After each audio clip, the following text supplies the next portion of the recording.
Teplá Praha je knížka, kterou jsme dávali dohromady před víc než 10 lety. Velmi dobře se prodávala, vyprodávala a tak dále. Je to součást teda kulturního dědictví nebo vůbec minulosti Prahy. Tak jsem tak jako říkal, no počkejme, až teda dáme dohromady tuhle knížku. Což teda tohle je knížka, která vyšla před koncem loňského roku, na které jsme pracovali víc než 5 let a teď je teda už konečně tou příležitostí, proč jsem se odhodlal jednak tuto přednášku pro vás připravit a zároveň ji teda přednést tady v klubu Za starou Prahu. Jsou to teda tyto 2 knihy, ta růžová je ta Teplá Praha, ona vyšla v angličtině ještě, má českou anglickou verzi, anglická je ještě dost, česká už je opravdu nedostatkové zboží. Připravovali jsme ji dohromady s kolegou Janem Seidlem, Ruth Johanan Weiniger a Lukášem Nozarem pro paradoxně brněnské nakladatelství Černá pole.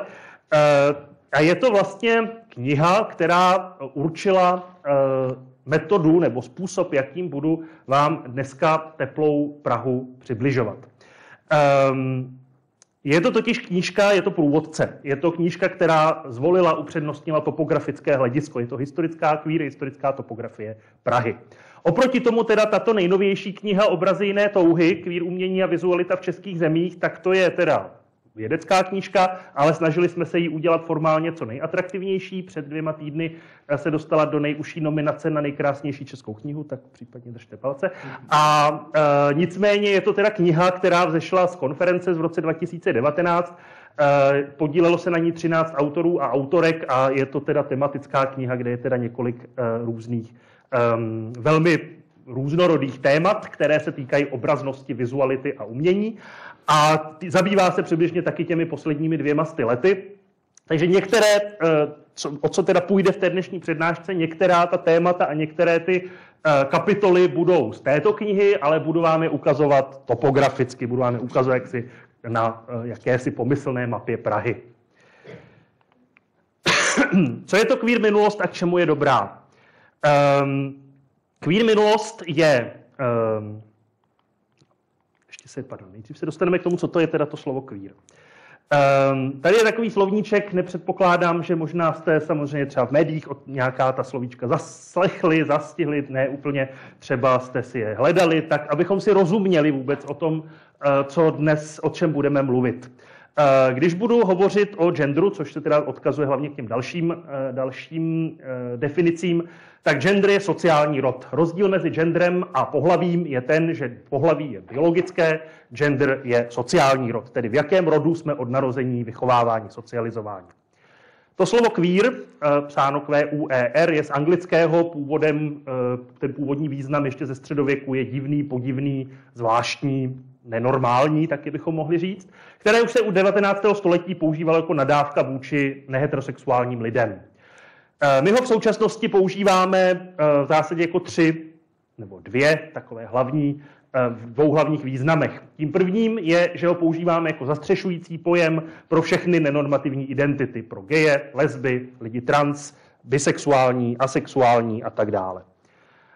Potom to také může být používáno ve významu, že se jedná o identitu, která záměrně se odmítá podřídit polárním konceptům nebo nějakým polaritám, to znamená gay, hetero, muž, žena a tak dále. Že se zkrátka chce, ne, že by se lidé nechtěli rozhodnout, ale záměrně z politických a dalších důvodů odmítají tyto kategorie, které tady už máme. A pak je to zároveň queer, já velmi rád říkám a také to píšu v tom úvodu, že queer je zároveň, že queer je nejlepší jako sloveso, něco queerovat, queeřit případně, teďka je takové modnější.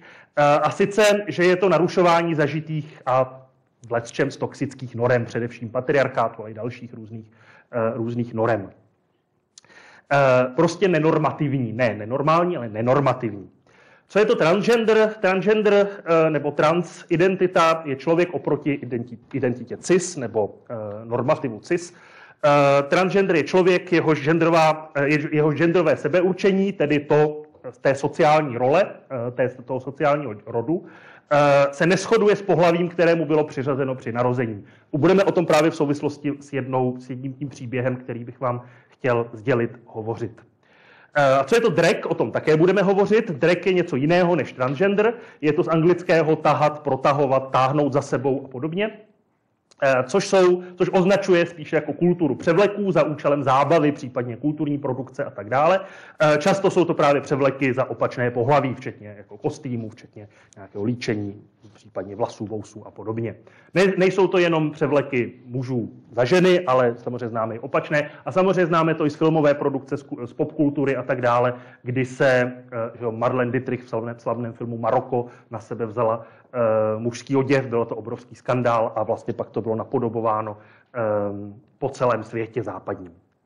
Tak to jenom, abychom si rozuměli, o co teda vlastně vůbec půjde. A co je to teda ta queer minulost a k čemu je dobrá? Queer lidé, tedy lidé nenormativních identit, většinou neheterosexuálních, ale právě spadají do toho i různé další kategorie, jako transgender lidé, intersexuální lidé a tak dále, tak byli v lepším případě vytlačováni na okraj společnosti, v horším případě pak od dob novověku, nebo vlastně už od dob středověku podle církevního práva a pak od dob novověku podle teda nových trestních zákoníků, tak byli kriminalizováni. Ten první trestní zákoník vydala Marie Terezie, který obsahoval i právě trestání homosexuality, homosexuálního chování, a sice trestem smrti. Pak ty další trestní zákoníky, josefínský a ty další v 19. století, tak přicházely s měkčími tresty, už to nebyl teda trest smrti, ale byly to pořád velmi intenzivní fyzické tresty, těžký žalář a tak dále. Když totiž se stanete, samozřejmě ne vlastní volbou, protože věříme, že homosexualita a další tyto identity jsou vrozené, tak když se touto nedobrovolnou volbou stanete příslušníky nějaké marginalizované skupiny, tak je ta minulost nesmírně důležitá. Ta minulost je totiž nesmírně důležitá proto, že, jak říká jedna kolegyně, historička Anna Hájková, lidé bez dějin jsou prach, takže lidé, kteří nemají dějiny, lidé, kteří nemají minulost, nemají se o co opřít, nemají o co opřít svoji existenci, nemají vzory pro svoji existenci a pro svoji naplněnou existenci, tak to mají nepochybně nesrovnatelně těžší než lidé, kteří takové vzory mají. Proto je velmi důležité se zabývat i těmi dějinami a vzory v minulosti lidí neheterosexuálních, lidí transgender, lidí intersexuálních a tak dále, protože to jsou právě ty pozitivní vzory, což vlastně je něco, o čem celou dneska dobu budu hovořit v těch jednotlivých příkladech. No a k čemu je dobrá? Dobrá je samozřejmě k tomu, protože heterosexuální většina a cisnormativní většina, tedy lidé, kteří se identifikují s genderem, kterým byl přiřazen při narození, tak mají přirozené vzory ve svém sociálním prostředí, ve své rodině, ve škole. Od narození jsou socializováni v nějaké struktuře sociální, v nějaké sociální síti a tam nalézají vzory pro svůj budoucí život. Zatímco queer lidé, a zvlášť v minulosti, tyto vzory neměli, protože neexistovala pozitivní reprezentace v médiích, samozřejmě pak v populární kultuře, v umění, v literatuře a tak dále. Proto ty odkazy a ty reference k minulosti byly tak důležité, jako ostatně budu i ukazovat na některých příkladech. Protože to je právě to hledání těch jiných životních vzorů a těch pozitivních vzorů a potvrzení legitimizace vlastní existence, protože samozřejmě s uvědoměním neheterosexuální orientace přichází obrovské samozřejmě množství zmatení, obrovské množství studů a právě to, když v momentě, kdy, jak říká právě jeden historik literatury, že většina právě těchto příběhů začíná cestou do knihovny, protože tam jdeme hledat to, co se nám děje, nebo to, co se queer lidem děje, tak jdou proto hledat nějaké samozřejmě vysvětlení a jdou hledat právě nějaké vzory, jestli to tak má nebo měl ještě někdo další. Já jsem schválně zvolil tuhletu mapu, ona teď souvisí trošku s něčím jiným, jo, ale každopádně, když si vezmete tu knížku Teplá Praha, tam je bezmála 200 hesel po celé Praze ve všech městských částech, teda té velké Prahy, tak tam zjistíte, a pak mně se to nejlépe jako ukázalo, když jsem loni byl trošku nucen provádět taky nějaké procházky po queer minulosti Prahy, tak jsme dělali několik okruhů, Národní třída, Václavské náměstí, Staré Město a Malá Strana. a opravdu tam jako jdete a každý druhý dům, když to přeženu, každý druhý dům nebo v každé ulici najdete přítomnost v minulosti nějaké queer osoby nebo nějakého queer příběhu. A tady tohleto, když opravdu jakoby jdete tím městem, tak se vám ukáže, že nejenom, že queer lidé tu byli vždycky, ale že byli všude a jsou všude. A že to není něco, že to právě naopak jako nejsou nějací teda ti ostrakizovaní nebo stereotypizovaní lidé v televizi nebo v médiích, zesměšňovaní a tak dále, ale že opravdu ty příběhy byly a jsou všude kolem nás. Slovníček jsme prošli. Proč tedy potřebujeme instituci, jako je Společnost pro queer paměť, a těch paralelních institucí nebo těch obdobných institucí existuje celá řada. Teď nedávno bylo založeno velmi dobře založené a vybavené queer muzeum ve Varšavě. Existuje Schwules muzeum v Berlíně. Jako první takováto organizace tohoto typu vznikla už před více než 50 lety GLBT Historical Society v San Francisku. One Archive, což je zase největší paměťová instituce, která se zaměřuje na zkušenosti a sbírání neheterosexuálních příběhů a zkušeností neheterosexuálních lidí v Americe, v Los Angeles. Jsou další archivy ve velkých městech Spojených států, v Austrálii, v Nizozemsku a tak dále, po celé Evropě. K čemu tedy tyto instituce vznikají? Proč vznikají? Vznikají proto, tohle je teda pohled do ještě tehdy uklizené Společnosti pro queer paměť, protože to je asi 10 let stará fotka, ale zase je dobré, že za tu dobu už teda to tam máme totálně zarovnaný věcma, že opravdu ta sbírka roste. Ukážu to na 2 příkladech, protože totiž oficiální paměťové instituce měly a často dodnes mají tendenci tu zkušenost a tu jedinečnost, tu queer zkušenost ze svých archivů buď to vědomně nebo nevědomně vymazávat. Mám tady 3 příklady. To vlevo, to je fotografie, která se nachází, pozitiv se nachází ve sbírkách Moravské galerie v Brně, pak další varianty jsou i v Národním památkovém ústavu, jestli se nepletu. A právě v jedné z těchto institucí byla dlouhá desetiletí, je to teda Ludvík Viktor, významný příslušník habsburského panovnického rodu. Mnoho desetiletí, víc než jako 100 let, byla tahleta fotografie evidována jako Ludvík Viktor a neznámá žena.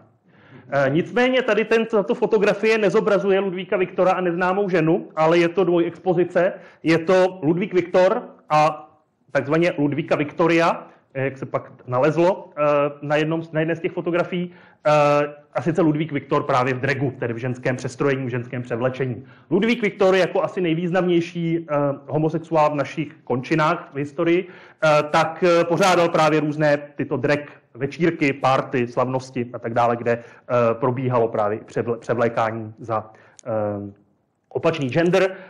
V jeho případě právě za tady tuto Ludvíku Viktorii, což teda bylo jeho drag alter ego, tedy alter ego pro tyto příležitosti. Co se týká toho druhého obrázku, tak to je obrázek z pozůstalosti malíře Orina Pecka. Orin Peck byl kalifornský malíř, poměrně úspěšný, takový pro jako buržoazní klientelu, portréty, krajiny, interiérové dekorace. A on samozřejmě, a je to taky jeden z nejstarších queer umělců v Kalifornii a vůbec snad ve Spojených státech, on pořádal taky různé večírky, slavnosti, účastnil se jich a tak dále.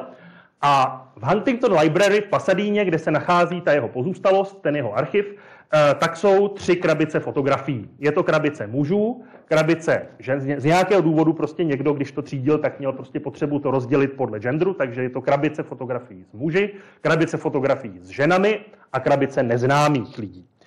U těch mužů i žen, tak tam bývají i známí, i neznámí, ale identifikovaní i neidentifikovaní. Nicméně v té krabici s ženami se nachází tahle ta fotografie, která je popsána neznámá žena. Nicméně není to neznámá žena, je to zase Orin Peck v dragu.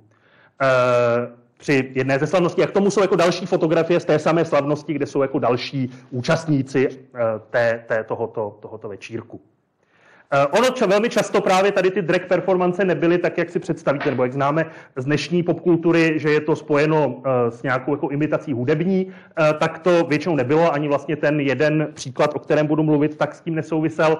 Většinou to často bylo právě jenom nějaká jako talk show, nebo nějaký jako předchůdce stand-upu, nebo to byly různé i třeba divadelní představení, nějaké jako divadelní prvky, nějaké performativní divadelní prvky. Tak to byl právě případ toho Orina Peka. No a pak to byl tady tento případ, to je malíř, výtvarník Ladislav Vlodek. Ladislav Vlodek vystudoval Akademii výtvarných umění tady v Praze, potom odjel se svým otcem do Spojených států, který tam měl nějaké podnikatelské ambice, pak teda ty nějak úplně nevyšly, tak se pak vrátil zpátky do Československa. Ladislav Vlodek vlastně se mezi válkami začal živit především komiksem, tady v Praze se nejdřív chtěl živit komiksem a portrétní malbou. Ta portrétní malba jako vůbec nešla, komiks on vlastně přivezl si z té Ameriky právě Kocoura Felixe a vytvořil vlastně první verzi Kocoura Felixe. Nicméně v té Praze úplně neuspěl profesně a odstěhoval se do Hranic na Moravě, kde žil dalších několik desítek let a zemřel v požehnaném věku. Přednedávnem, no je to asi 10-15 let, byla v Hranicích na Moravě uspořádána výstava, dokonce 2 výstavy Ladislava Vlodka, protože se nalezla pozůstalost Ladislava Vlodka, nebo se jaksi vynesla na světlo světa pozůstalost, a nebyla nikde ztracená, která čítala právě i několik skicářů, které byly jako plné různých portrétů, ale i aktů velmi mladých chlapců. Kurátorka té výstavy si položila teda otázku, proč on ten Ladislav Vlodek až do vysokého věku si pořizoval ty, až jako skoro obsedantně, si pořizoval ty portréty a akty, především teda akty těch mladých nahých mužů. Dospěla k velmi pozoruhodnému závěru a sice, že byl tak oddán své tvorbě, že až do vysokého věku se potřeboval trénovat v anatomii.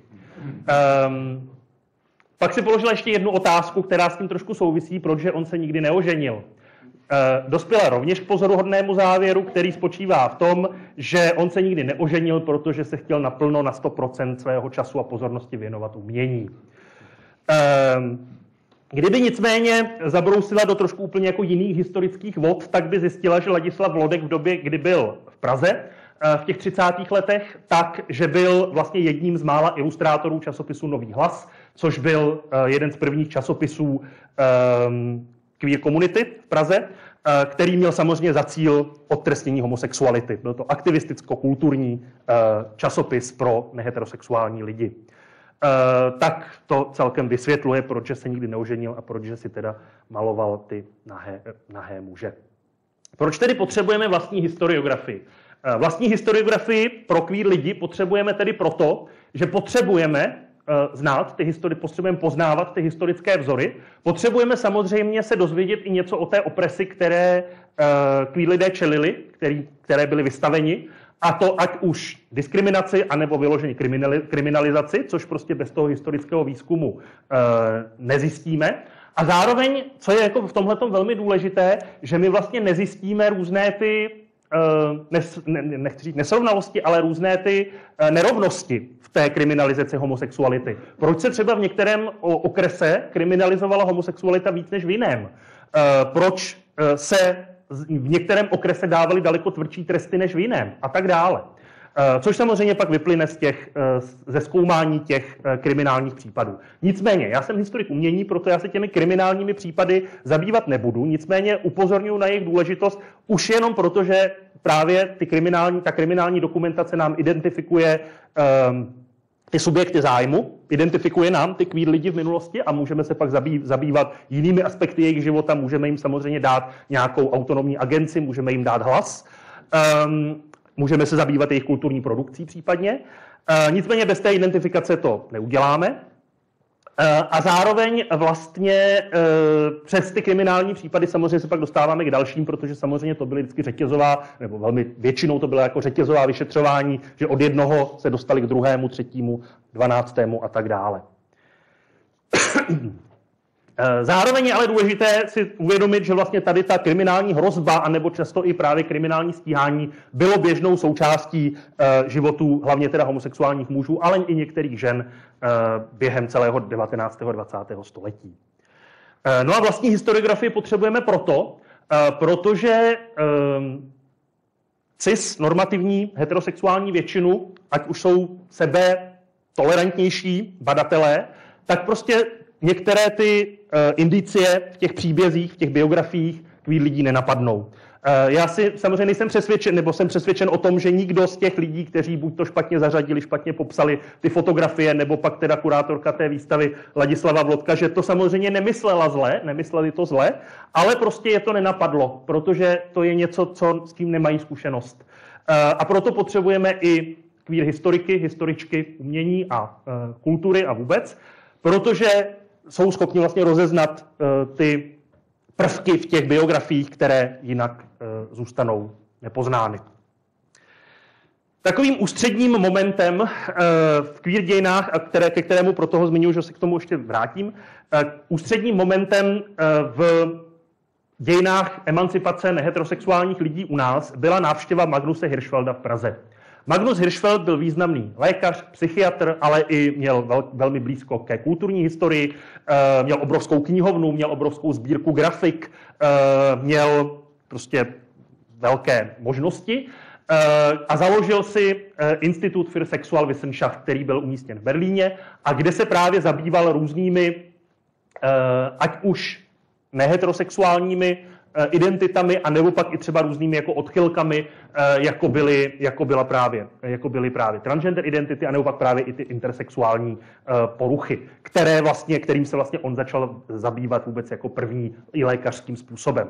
V tom Institutu für Sexualwissenschaft se zároveň prováděly vlastně i první genderově afirmační operace, což vlastně vy pravděpodobně znáte příběh Dánské dívky, což je román, pak převedeno do filmu, do divadla a tak dále, kde vlastně to je vlastně ta 20. léta, to je právě ta doba a ty operace se prováděly právě v Německu na institutu Magnuse Hirschfelda.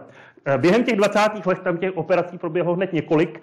My vlastně budeme hovořit o jednom případu, který pak souvisel i s Prahou a s Československem. Nicméně samozřejmě jako těžko se nějak určuje, kdo jako je první osoba, která podstoupila operativní změnu pohlaví, protože ty operace byly jako různého typu, různého druhu, různé intenzity, různého rozsahu a tak dále. Prostě byly různé typy operací, ale nicméně v těch 20. letech i vůbec jako první místo, kde se systematicky začaly provádět, byl Institut Magnuse Hirschfelda. V roce 1932 na jaře Magnus Hirschfeld navštívil Prahu, kde to máme teda to první místo, kde vlastně tady na té adrese vedle činoherního klubu, tak vlastně přednesl svoji přednášku. On potom pokračoval do Bratislavy. My bohužel nemáme žádnou fotografii z té návštěvy Prahy. Máme fotografii Magnuse Hirschfelda v Brně, máme fotografii Magnuse Hirschfelda v Bratislavě, ale nemáme teda nic z návštěvy Prahy. To je teda, on pak pokračoval do Bratislavy, kde se setkal s dalším významným meziválečným aktivistou Imrichem Matyášem a potom vlastně v Brně se setkal s přípravným výborem 5. kongresu pro sexuální reformu, který se konal na podzim, v září toho roku 1932 v Brně, kdy vlastně Magnus Hirschfeld znovu navštívil Československo a zúčastnil se toho kongresu. Na tom kongresu přednesl, teď jestli se nepletu, celkem 5 přednášek, přestože měl těžkou chřipku, což teda, kdo jezdíme na konference, tak si dovedeme představit, co to bylo za výkon. Nicméně byla to veřejná přednáška a pak to byly přednášky na tehdy teda anatomickém ústavu Lékařské fakulty Masarykovy univerzity a z toho je právě ta fotografie z Brna. Tady tato iniciativa a ten zájem Magnuse Hirschfelda o Československo tak dal do pohybu věci. Jednak teda začal vycházet obnovený časopis Nový hlas, on teda předtím ještě v roce 1931 vycházel časopis Hlas sexuální menšiny, který doslova finančně zkrachoval, ale vlastně v tom roce 1932 začal vycházet teda ten Nový hlas, který vycházel poměrně dlouho, který vycházel několik let a máme mnoho čísel. A byl jaksi už teda stabilní. Potom byla založena československá pobočka Světové ligy za sexuální reformu, která měla trošku problémy, protože ta česká pobočka se specializovala jenom na narovnání, nebo respektive na dekriminalizaci homosexuality a narovnání práv homosexuálů. Nicméně ta Světová liga pro sexuální reformu měla za úkol i reglementaci potratů, vlastně narovnání sexuálních práv v manželství a tak dále. takže to tam museli jako doplnit, nabrat tam nějaké lékaře, kteří by byli ochotni tam aspoň jako fiktivně vystupovat za i ty ostatní agendy, byl teda, aby byly ty stanovy té ligy schváleny. No a pak se teda konal ten brněnský kongres. Takovým sice ne úplně jako organizátorem, ale rozhodně duší toho časopisu Nový hlas se stal Jiří Karásek z Lvovic. Jiří Karásek z Lvovic už v tom roce 1932 byl poměrně samozřejmě etablovaný, významný spisovatel, který právě v těch 20. letech zažíval jako velkou slávu díky svým románům.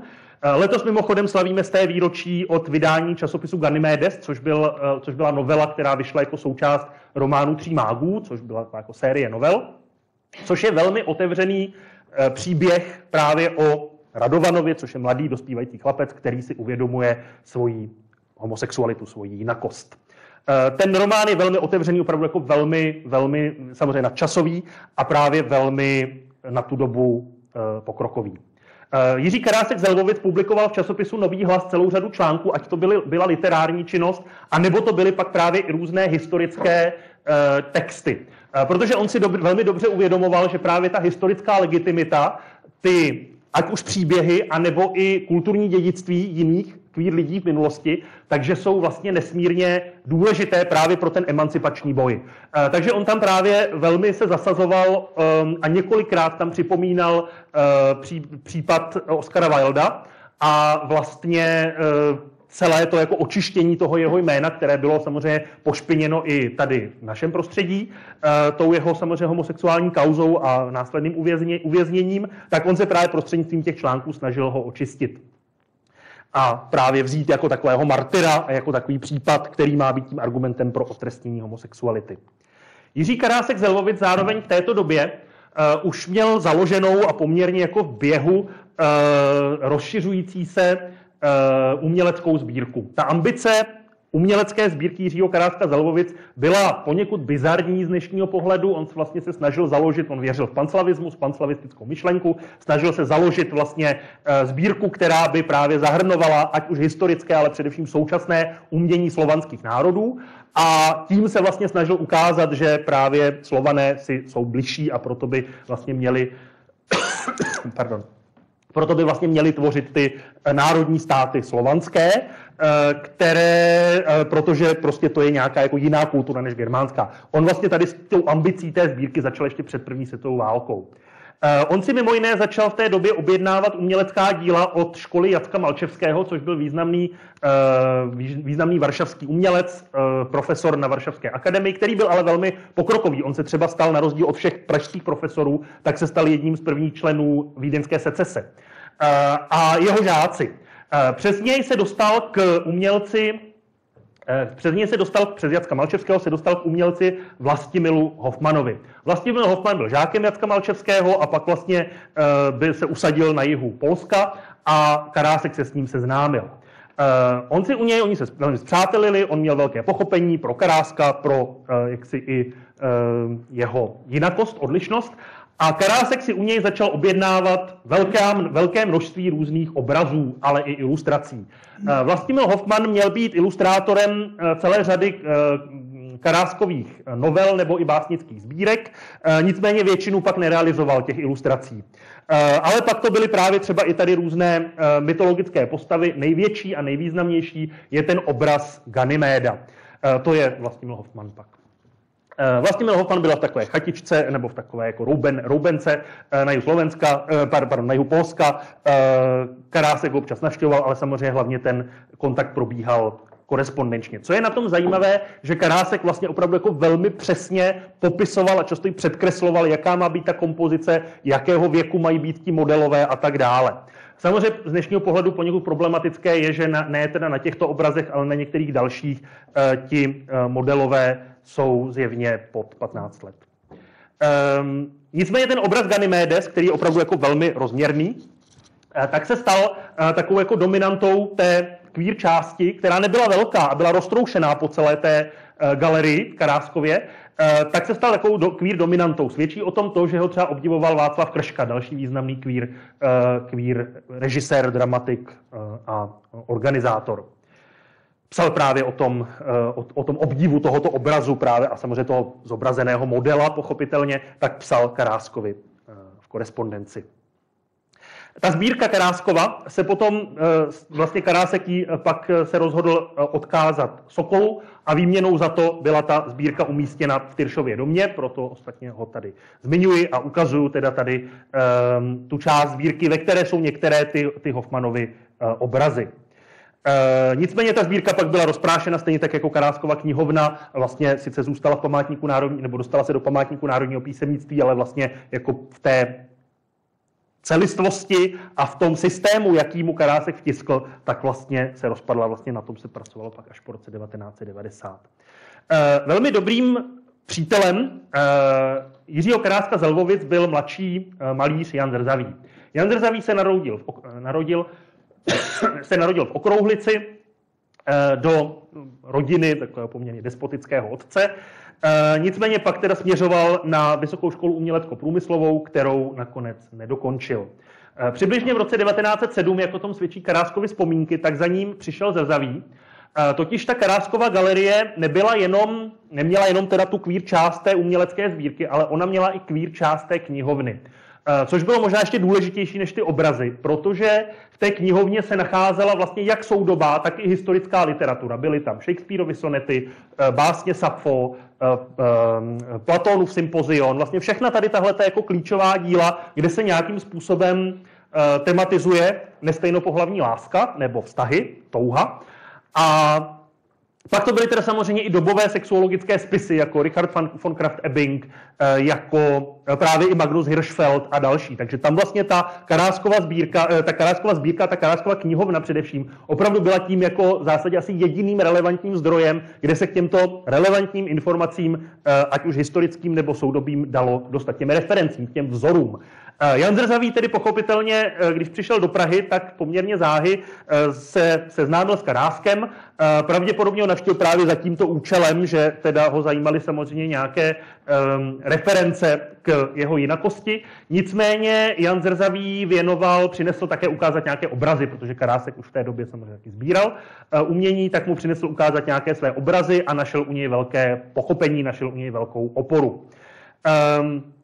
Domníval jsem se, že to byl obraz Princ, nicméně podařilo se mi teď najít, že mu věnoval obraz Prince. Nicméně podařilo se mi najít, že to obraz Prince nebyl, protože ten ještě v 60. letech vlastnil Zrzavý.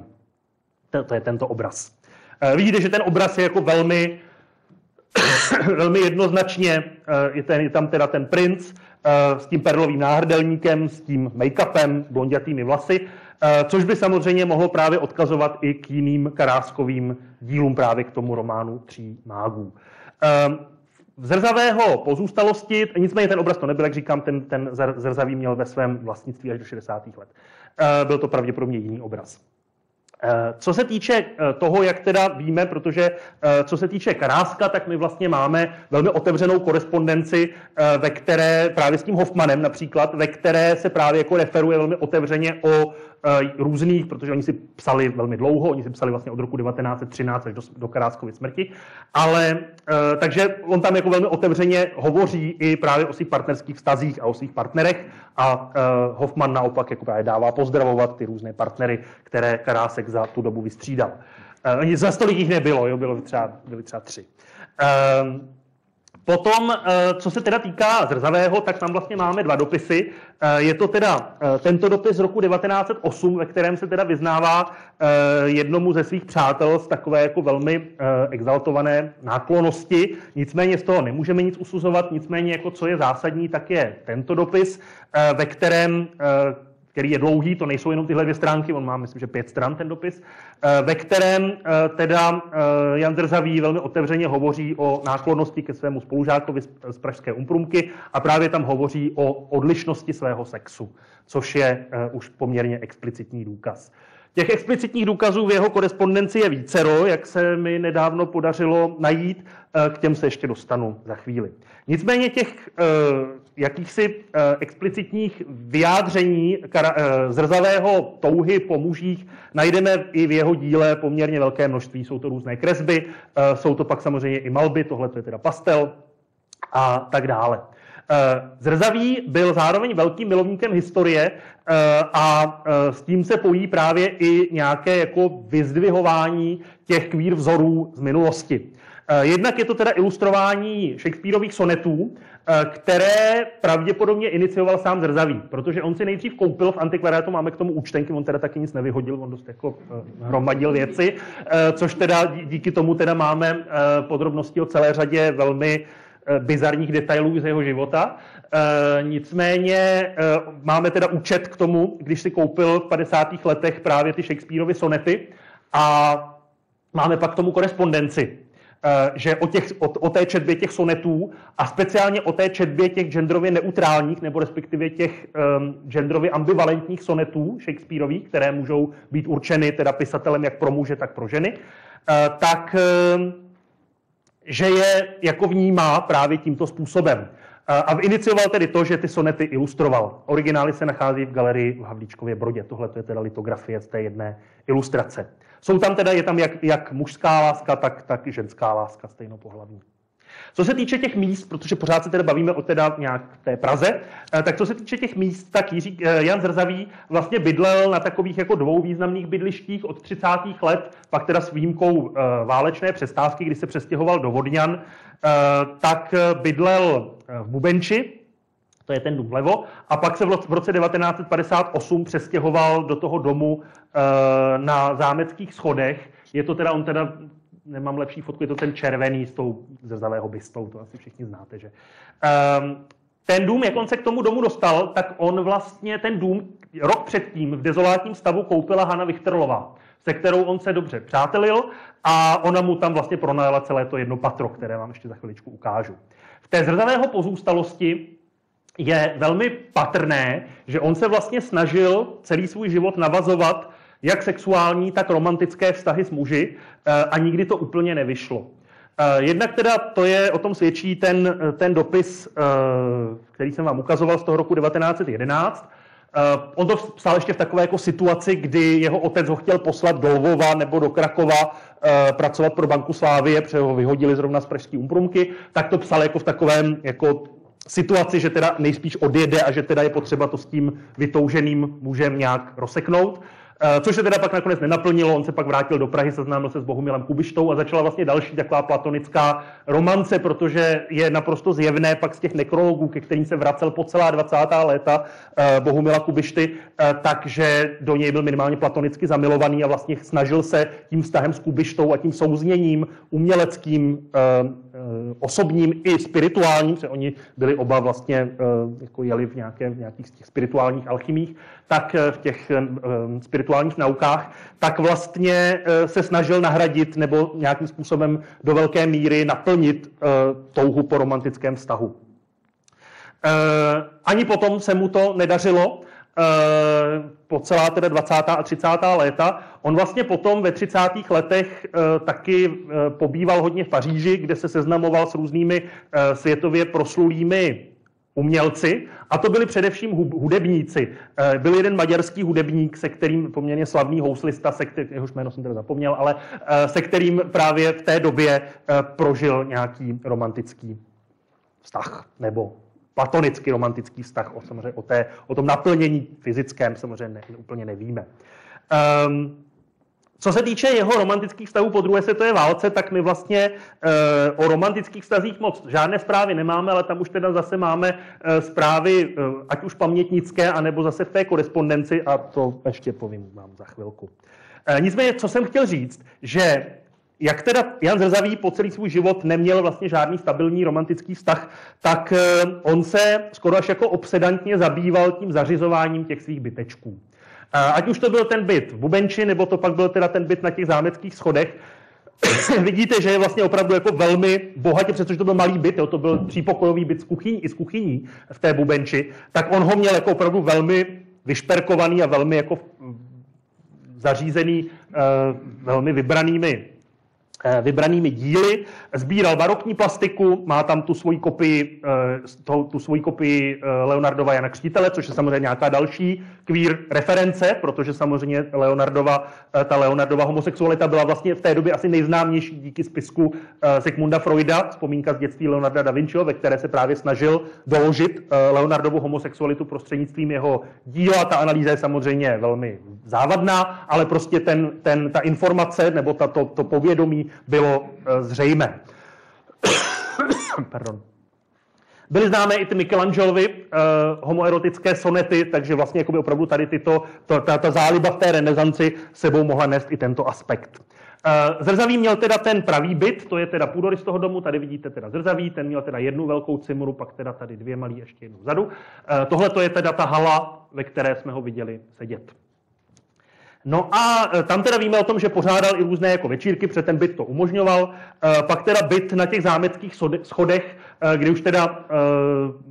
kdy už teda Zrzavému bylo 68, jestli to dobře počítám, tak tam už se moc žádné jako večírky nekonaly. Nicméně my pak víme o tom, že měl jeden takový romantický vztah úplně v závěru života se svým asistentem, respektive sekretářem. To byla jeho oficiální role. On mu i vyřizoval korespondenci, zápůjčky a prodej děl do zahraničí. Tady teda vidíte něco z toho jeho obsedantního zařizování. Je to celá jedna velká krabice v památníku národního písemnictví, kde teda on si neustále jako šoupal s tím nábytečkem, jestli teda sporák takhle, nebo o 90 stupňů, a jestli tu postel takhle, nebo ještě jinak a tak dále. Je to vlastně skoro svým způsobem ta záliba v tom zařizování je v zásadě velmi dojemná. Bylo to teda poslední patro toho domu, že jo, na těch zámeckých schodech. Já jsem tady teda našel fotografii. Je to teda tady toto patro a je to teda vlastně tady ten byt. Ten byt byl v dezolátním, celý ten dům byl v dezolátním stavu a Jan Zrzavý investoval poměrně velké peníze do jeho rekonstrukce, což pak teda zase víme, protože nic nevyhodil. Tady máme nějaké jeho osobní předměty, čím vlastně jako ty memorábilie a vlastně zase ty reference byly nesmírně důležité, ať už jsou to právě nějaké ty lidové hračky, nebo ty paralidové hračky, nebo jsou to pak i různé svaté obrázky, a nebo je to pak tady tento odlitek, což je Zejerova posmrtná ruka. Ta afinita Jana Zrzavého k osobnosti Julia Zejera, se kterým se nemohl potkat, protože mu bylo 11 let, když Zejer zemřel, ale se kterým vlastně si jaksi zařídil kontakt prostřednictvím Zdenky Braunerové, která byla Zejerovou velkou přítelkyní a pak se teda stala i přítelkyní Jana Zrzavého. A pak vlastně to opravdu to queer čtení, to čtení té homosexuální touhy v díle Jana Zejera, tak my víme, že Jan Zrzavý o tom nerad mluvil, ale naznačoval to třeba v rozhovorech nebo pak v některých těch autobiografických žánrech. No a pak teda po druhé světové válce, což už teda víme zase z výpovědí několika různých pamětníků, byl Jan Zrzavý spolu s hercem Národního divadla Edvardem Kohoutem, který taky bydlel na Malé Straně, byli častými návštěvníky Karlových Lázní, takhle teda vypadaly, to jsou fotografie z roku 1924, kde vlastně dost často docházelo k seznamování mužů s muži za účelem sexuální aktivity. Že tam Jan Zrzavý za tímto účelem chodil, tak právě víme z těch pamětnických výpovědí. Byl častým návštěvníkem taky sauny, proto sem lepší teda jinou fotku nemáme, ze které teda pořídil i potom tady tento obraz. Ke všem těm je poměrně pozoruhodné, protože k tomu se nám teda zase dochovala fotografická dokumentace, ale zase nechtěl jsem vám úplně ukazovat Jana Zrzavého nahého, tak ke všem těm 4 mužům stál modelem on si sám. Tak on vlastně navštěvoval teda ty Karlovy Lázně a potom teda v závěru pak těch 60. letech ty Karlovy Lázně navštěvoval i s tím svým asistentem lomeno partnerem. To je další příběh, já už za to nebudu tak natahovat, ale toto je poměrně důležité, protože Toajen byla poměrně samozřejmě významným umělcem, významnou umělkyní a právě na Toajen se nejlépe ukazuje ta nejednoznačnost toho slovníku. Protože slovník, který jsem vám ukazoval na začátku, který my dnes používáme pro různé nenormativní identity, tak samozřejmě neplatil ve 20. a 30. letech. Ta označení byla různá, byly samozřejmě homosexuální, byly invertité a různé jako další takové jako pojmy, které už dneska nepoužíváme, které vycházely hlavně z toho lékařského diskurzu. Transgender lidé neexistovali v zásadě, nebo neexistoval ten koncept a tak. Jo. Takže to jen záměrně byla velmi ambivalentní v tom, jak chce vystupovat, jak chce působit a ta nejednoznačnost, nejasnost svého sebeurčení i teda pak toho, co se projevuje v tom díle, tak je velmi pozoruhodná. V zásadě si myslím, že to je na tomto nejzajímavější. Jo. Takže ani dnes vám neposkytnu odpověď na to, jestli se to jen identifikoval jako muž či žena, jako lesba, hetero, nevíme a myslím si, že to ani nepotřebujeme zjišťovat. Totiž, co je poměrně zajímavé, jsou nicméně některé motivy v díle, které jsou samozřejmě velmi nezvyklé, velmi originální v díle Toajen. A to samozřejmě, co se týká, nebo doposavat historiografie to ukazovala na těch erotických ilustracích. Nicméně my se totiž musíme ale ptát, jaký byl účel těch ilustrací. To vlevo, to je ze skicáře Toajen, který si pořizovala na své cestě, na svém pobytu v Paříži, kde vlastně pobývala skoro 2 roky, a kde vlastně to je jako plné té lesbické touhy. Nicméně potom jsou to teda i, tady jsem teda vybral tu dívku, která má takové zajímavé sny, to byly ilustrace, které byly určeny pro její mužské kolegy. Pro lidi z okruhu samozřejmě surrealistické skupiny, z okruhu Devěcilu, což bylo pak publikováno v erotické reví, který vydával Jindřich Štyrský s Jindřichem Heislerem, a nebo pak teda i samostatný heterosexuální erotický album, který vzniklo pro Štyrského bratra. Takže jako svatební dar. Takže, což je trošku bizár, že? Ale ten účel těch ilustrací, pro koho byly určeny, tak samozřejmě ukazuje, že tam najdeme oboje a různé konstelace a různé jako varianty, bisexuální, homosexuální, heterosexuální a tak dále, ale nic nám neříkají o vlastní identitě a o vlastní touze samotné Toajen. Samozřejmě tady pak máme i jisté indicie a zase nespočet historiků a historiček umění se v tom pokoušelo číst nějaké vlastní odkazy na vlastní sebepojetí a sebeurčení Toajen. Tak je jednak teda ta ilustrace Hermafrodit, nebo respektive kresba z roku 1932, kde teda tam vidíte opravdu teda toho poskládaného hermafrodita z těch jednotlivých fragmentů těla. A jednak teda pak ty různé prázdné krunýře, prázdné kostýmy a tak dále, které samozřejmě ukazují na nějakou neochotu, ale to je celkem zjevné, Toajen se identifikovat s tou tradiční ženskou rolí, kterou na ní společnost klade. Toajen zároveň byla velmi podnikavý, protože na rozdíl od svých kolegů, jako třeba Bohuslava Brouka, který byl dědicem obchodního impéria, že, tak jako se nemusel starat o nějaké existenciální otázky, nebo třeba do určité míry i Štyrského, tak Toajen pocházela z dělnického prostředí ze Smíchova, že to je notoricky známé, a vlastně osamostatnila se od své rodiny, takže se potřebovala nějak uživit.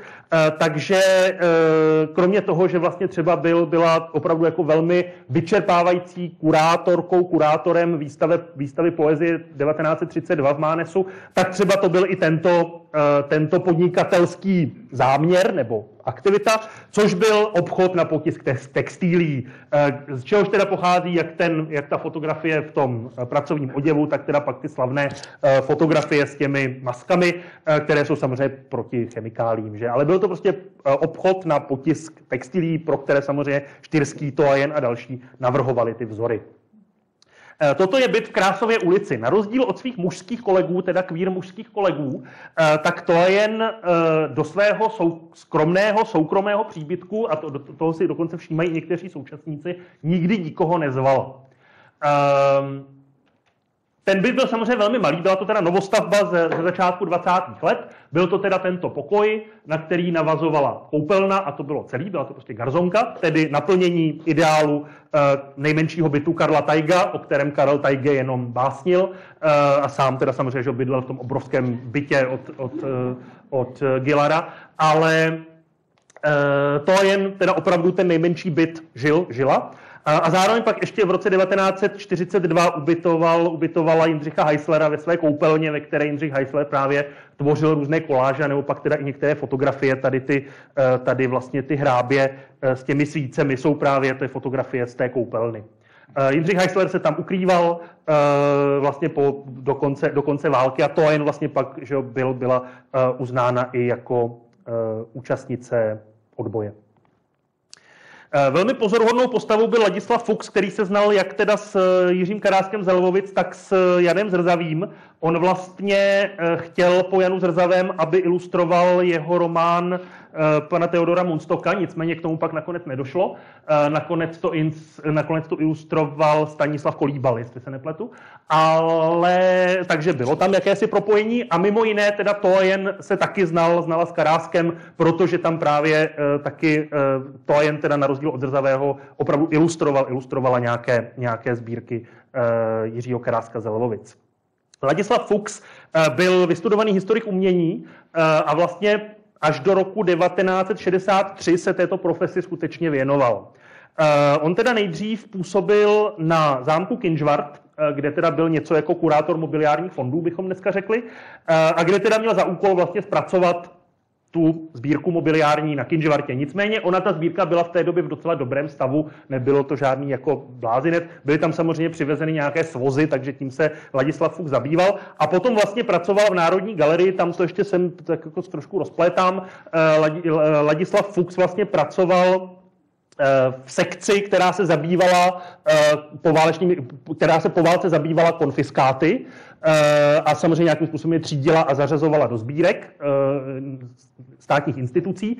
A potom ještě v letech 1962 až 1963 se stal kurátorem nově založeného sportovního muzea, ale byl pořád zaměstnán pod Národní galerií. V roce 1963 se jeho literární činnost natolik rozšířila, že vlastně už se potřeboval plně věnovat té literární činnosti, dal výpověď v Národní galerii, respektive v tom sportovním muzeu a začal se teda naplno věnovat literární tvorbě.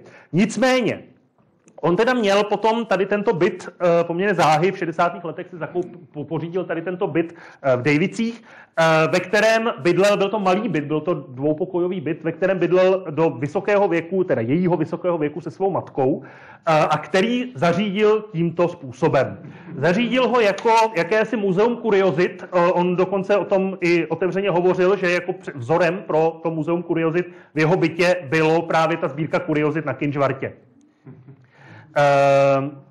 Což pak samozřejmě se zhmotnilo v jeho velkém a v zásadě vrcholném románu Vévodkyně a kuchařka, kde, jestli jste to četli, tak je to že román o ženě aristokratce, která právě zakládá toto muzeum kuriozit, nicméně v době, kdy už je to passé, kdy vlastně celá ta její snaha je úplně jako zbytečná, je to tím románem ta marnost toho jejího počínání je vlastně tím prostupuje, ta snaha nějaké jako transgrese svého života prostřednictvím té sbírky vlastně je od začátku odsouzena k zániku.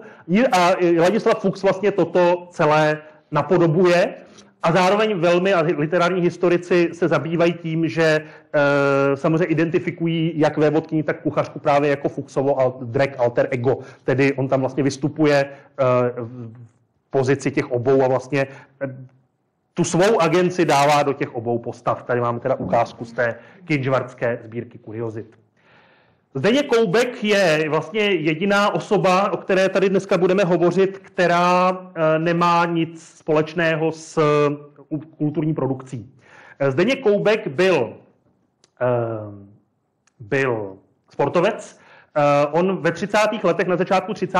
let, nejdřív teda sportoval za Brno, pak teda přešel do Prahy a sportoval v disciplínách hlavně ženského běhu, ale na krátké i dlouhé vzdálenosti a skok do výšky a do dálky.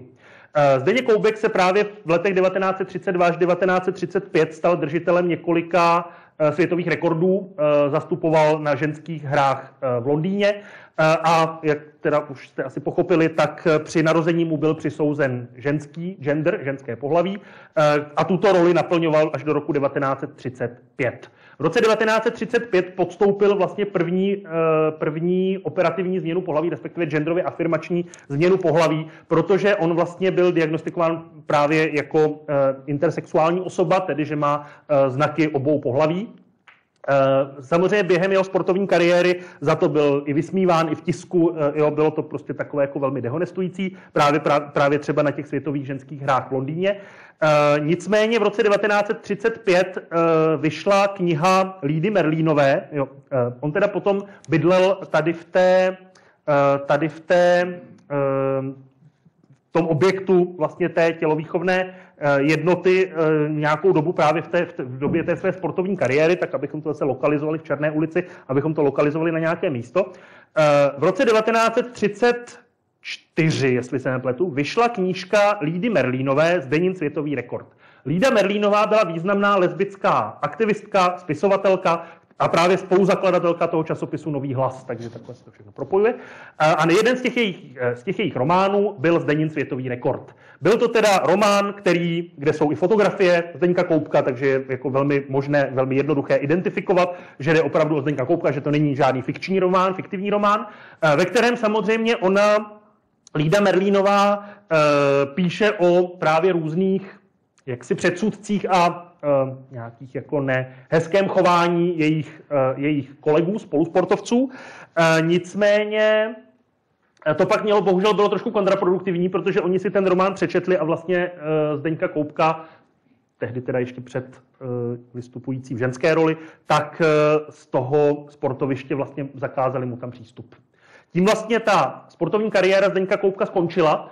On se na to konto rozhodl tedy podstoupit tu operativní změnu pohlaví, respektive teda tu genderově afirmační operaci. A od roku 1936 vystupoval teda v mužském rodě. Co se vlastně týká jeho dalšího směřování, on potom asi pravděpodobně na základě vzoru právě Lídy Merlínové a těch lidí, kteří kolem toho časopisu Nový hlas, kteří to vnímali jako významné o tom mluvit a upozorňovat na svou odlišnou zkušenost a na svou samozřejmě diskriminovanou situaci, tak Zdeněk Koubek se vydal do Spojených států, kde učinil takové jako turné a kde právě jaksi o své zkušenosti hovořil a chtěl právě poukázat na to, že lidí jako on existuje více a potýkají se s reálnými problémy. Pak se teda vrátil z těch Spojených států a vlastně žil relativně šťastný život se svou partnerkou. Tony Ebel to je pozoruhodný příklad, který souvisí s Prahou jenom chvíli. Tony Ebel, nebo Antonie Ebelová, byla umělkyně, malířka, která podstoupila právě jednu z těch prvních operativních změn pohlaví na přelomu 20. a 30. let v Institutu für Sexualwissenschaft Magnuse Hirschfelda v Berlíně. Tony Ebel tam pak byla zaměstnaná jako jakási hospodyně nebo jakási prostě obslužný technický personál, bychom dneska řekli. Nicméně samozřejmě to bylo do roku 1933, kdy byl Institut Magnuse Hirschfelda napaden nacisty, vydrancován. Kdo tam zůstal, tak byl samozřejmě perzekvován. Samozřejmě většina těch lidí, kteří tam pracovali a žili, tak odešla. Magnus Hirschfeld s jedním svým partnerem odešel do Francie, kde pak teda krátce na to zemřel. Tony Ebel a druhý partner Magnuse Hirschfelda odešli do Brna. Tony Ebel se svou partnerkou, to je ona, tak vlastně nejdříve teda odešli do Karlových Varů z Německa a pak teda po záhy vlastně odešli po vlastně vyhrocování situace v Sudetech v druhé polovině 30. let, tak vlastně odešli do Brna. Ani tam vlastně dlouho nevydrželi a Tony Ebel s partnerkou se rozhodli, že se přestěhují do Prahy, kterou považovali za méně německou. Tony Ebel se v této době už poměrně jako úspěšně živila jako umělkyně, malířka. To její umění ona teda hlavně dělala autoportréty, tomu se věnovala pak hlavně po druhé světové válce, krajiny zátiší. Vidíte, že jako to nejsou žádná extra avantgardní díla, ale jaksi takový prostě dobrý standard, na uživení to stačilo. Přestěhovali se do Prahy na dnešní teda Maltéské náměstí, když v roce 1942 slavili 10. výročí svého partnerského soužití, tak zaťukalo gestapo a partnerku odvlekli nejdřív teda do Terezína, potom do Německa, do internačního tábora pro cizí státní příslušníky, protože oni obě byli cizí státní příslušnice, obě vlastně měli americký pas. Toni Ebel nicméně neodvlekli, protože ona ho měla propadlý a vlastně neměla žádné doklady, neměla žádnou státní doklad o nějaké státní příslušnosti. Takže tu nechali v Čechách, tu nechali v Praze a pak ji teda popotahovali na výslechy a tak dále po zbytek války. Partnerka potom byla vyhoštěna do Spojených států a už se nikdy neviděli. Je to bohužel smutný konec, tento romantický příběh. Nicméně Toni Ebel po druhé světové válce, protože byla zároveň jako německou státní příslušnicí před válkou, tak vlastně v rámci odsunu Němců tak vlastně byla odsunuta do východního Berlína, nebo do východní části Berlína, kde vlastně žila po zbytek svého života. Stala se poměrně jako významnou nebo prosperující umělkyní tady s těmito obrazy. No a poslední osoba, o které budu hovořit, tak je Ota Tasinato alias hraběnka Sonáta Mončajnová. Otu Tasinato můžeme rozhodně označit za otce, matku, chcete-li, českého dragu, tedy té české drag scény a kultury, protože Ota Tasinato se narodil v Praze, vystudoval obchodní akademii, už během studií na konci 30. let tak vlastně začal pracovat. Začal pracovat v nacistickém úřadu pro výchovu mládeže, pro převýchovu mládeže samozřejmě, pro nacistické ideály, což samozřejmě mu potom jako příliš neposloužilo po druhé světové válce. Ota Tasinato začal jaksi romanticky a sexuálně žít velmi mladý, takže vlastně ještě mu nebylo ani 20 let a už vlastně byl poměrně jako socializován v tom pražském queer, té pražské queer společnosti nebo v těch pražských queer strukturách. Při jednom z večírků homosexuálních mužů, nebo vůbec teda té skupiny, tady na Malostranském náměstí právě, tak byl zátah gestapa, byli všichni odvezeni do Pečkova paláce a tam byl vlastně několik dnů vyslýchán. A jaksi byl tam na něj činěn nátlak. Nicméně cílem nebyla kriminalizace homosexuálů, oni je pak všechny pustili, ale cílem bylo vynutit přestup k německé státní příslušnosti, respektive k německé národnosti. Což teda Ota Tasinato učinil a v zásadě mu to jako zajistilo klid do konce války. Nicméně pak samozřejmě nastal problém po druhé světové válce, kdy Ota Tasinato pak byl samozřejmě popotahován za kolaboraci, jednak teda za to, kde pracoval a jednak za tady ten přestup přihlášení se k německé národnosti. Nicméně jemu pomohlo, že on se vlastně zapojoval do osvobození v květnu 1945 a zároveň samozřejmě pak byl přesvědčivý v tom, že dokázal teda přesvědčit československé soudy o tom, že se jednalo o vynucení.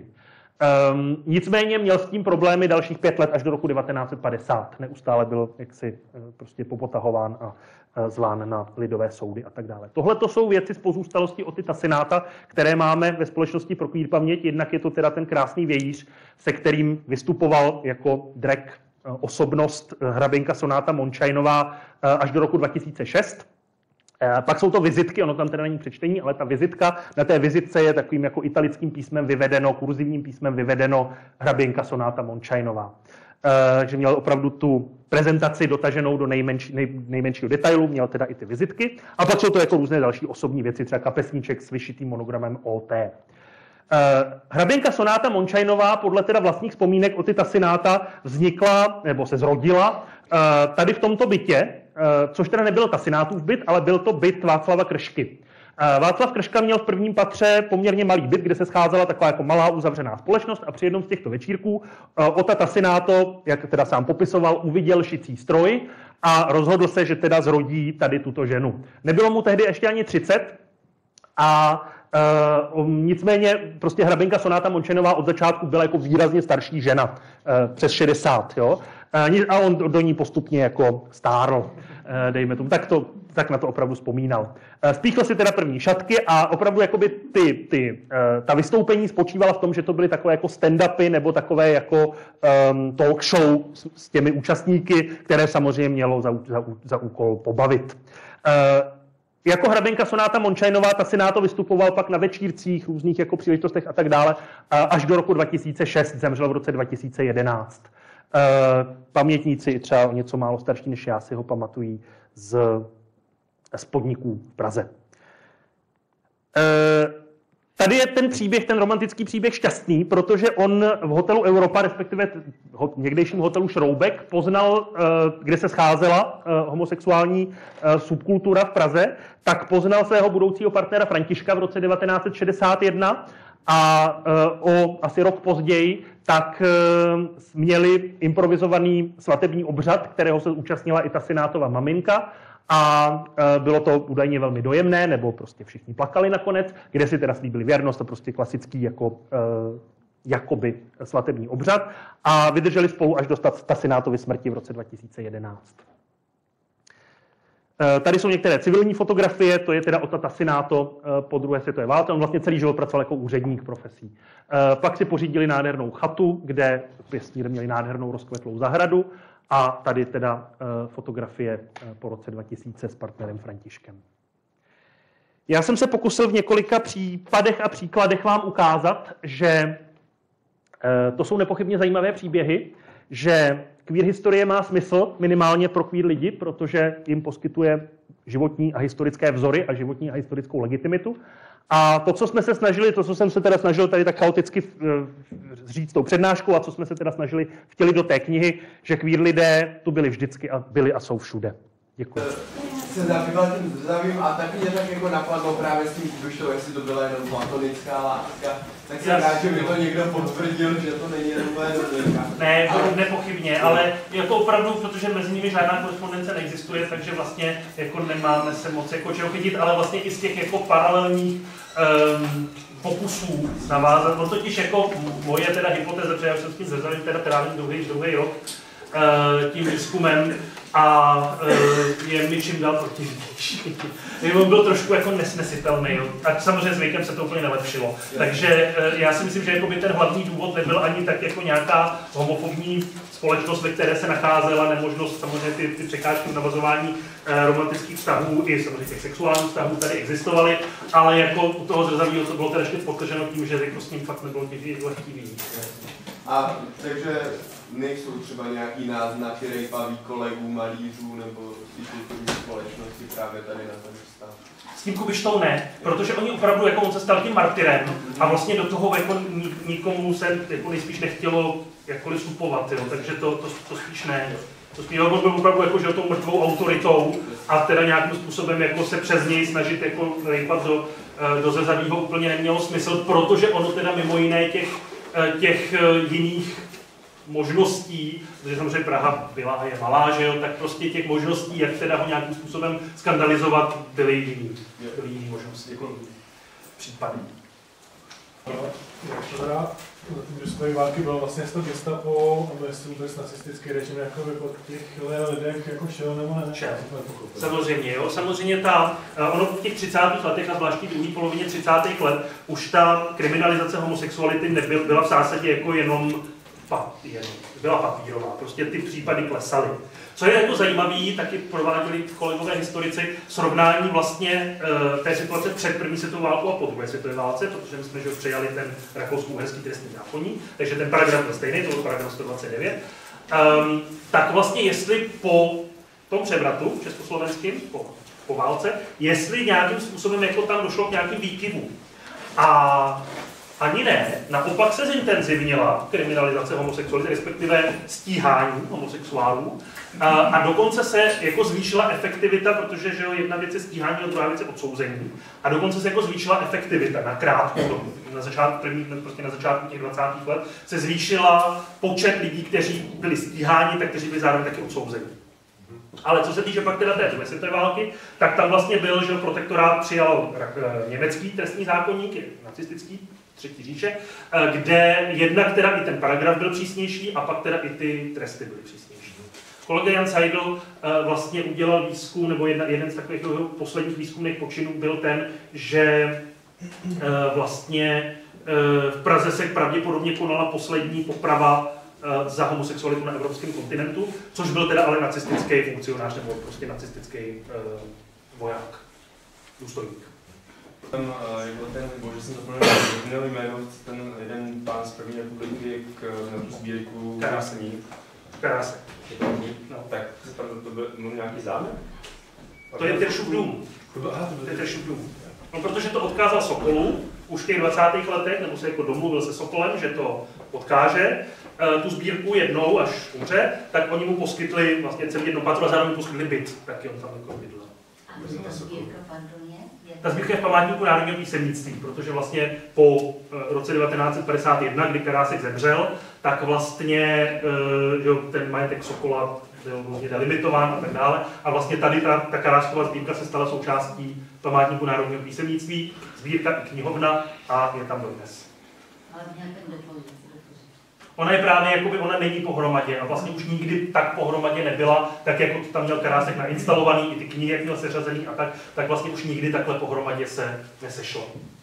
A ví se, jestli ten polský malík, který tomu Karáskovi maloval ty, tak jestli byl taky gay? Ne, nebyl. On měl manželku Adu, měli pejska a manželka vždycky nechávala pozdravovat Karáskova partnera, toho tehdejšího, toho momentálního.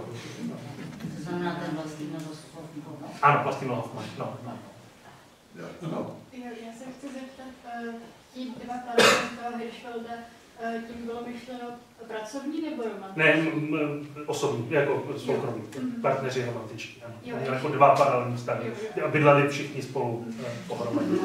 Ještě možná zvláštní. Různé konstelace. Tony vlastně to gestapo nechalo být přesto, že jako vlastně byla trans, což vlastně bylo nelegální. Ona byla prostě žena. Ona jako na tom nebylo nic nelegálního, protože ona prostě byla jako papírově žena, prostě vystupovala jako žena, takže vlastně jakoby on ani nebyl moc jako cesta, jak to zjistit, jo, ze strany těch úřadů, protože ona tou tranzicí prošla v Německu, v Berlíně a nechala si teda změnit ty doklady a jakoby to zase úplně takhle jako asi nedohledávali, nebo prostě jakoby z tohoto důvodu, tady z těch jako důvodů nikdo teda tu Tony Ebel nepopotahoval. Tam šlo právě jakoby o to občanství a to, že měla ten propadlej pas a že co tam dělá a tak. Ona pak taky jako samozřejmě na ně chodilo nějaký udání, protože se docela asi dobře dařilo, tak ona pak měla asi dost peněz během toho protektorátu, tak jako chodili různý udání právě, že jako chodí s tou partnerkou, že chodí jako do společnosti a tam utrácejí jako nezřízený prostředky finanční a v době teda jako nedostatku a tak, takže jako i tam samozřejmě byla nějaká tahleta. A ten lesbický vztah vlastně ten nebyl problém pro ty úřady? No samozřejmě, tak to samozřejmě byl problém. Jo? Tam právě, že jako teda tam chodí spolu a že teda spolu bydlejí a že teda co a jak. No. Ale oni teda obě byli transženy. Obě prošli, oni obě vlastně přišli z toho Hirschfeldova institutu a obě vlastně pak putovali po těch českých zemích. Ano, díky moc, přijďte zase.